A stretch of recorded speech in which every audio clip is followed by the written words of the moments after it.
حضور پاک صلی اللہ علیہ وسلم نے ارشاد فرمایا کہ حضرت سلیمان علیہ السلام نے بیت المقدس کے بارے میں اللہ تعالیٰ سے دعائیں کی تھیں۔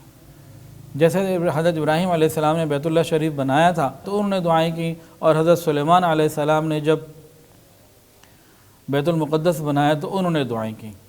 تو یہاں سے ایک بات ملتی ہے، جب انسان کوئی مسجد، مدرسہ، خانقاہ، کوئی تبلیغی مرکز، کوئی دینی چیز بنائے اور وہ بن جائے تو قبولیت دعا کا موقع ہوتا ہے، اس وقت اللہ سے خوب مانگنا چاہیے۔ ہم ارادہ کریں اپنی زندگی میں کم سے کم ایک مسجد، مدرسہ، ایک خانقاہ تو ضرور بنا کے جائیں، اس کا ہم ارادہ کریں۔ ہمارے بعد قبروں میں ہمیں اس کے طرف اس کی وجہ سے جو ہے نا برکات ملتی رہیں۔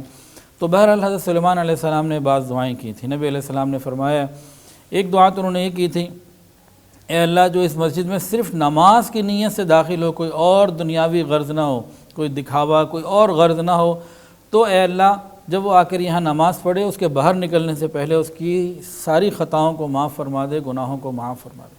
تو بیت المقدس میں جو اخلاص کے ساتھ داخل ہو، نیت فقط نماز کی ہو، عبادت کی ہو، تو اللہ تعالیٰ اس کے گناہوں کو معاف فرما دیں گے انشاءاللہ تعالیٰ۔ یہ حضرت سلیمان علیہ السلام کی دعا تھی۔ اس کے علاوہ اور دعائیں بھی ہیں۔ انہوں نے ایک جگہ یہ مانگا، اے اللہ میں آپ سے 5 چیزیں مانگتا ہوں۔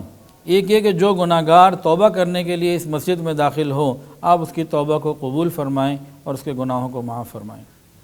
دوسرا یہ کہ جو آدمی کسی خوف اور خطرے سے بچنے کے لیے اس میں داخل ہو تو اے اللہ آپ اس کو امن عطا فرمائیں۔ تیسرا یہ کہ جو بیمار آدمی اس میں داخل ہو آپ اسے شفا عطا فرمائیں۔ اور چوتھی بات یہ کہ جو فقیر، غریب آدمی، محتاج اس میں داخل ہو، اللہ آپ اس کو غنا عطا فرمائیں، مال عطا فرمائیں۔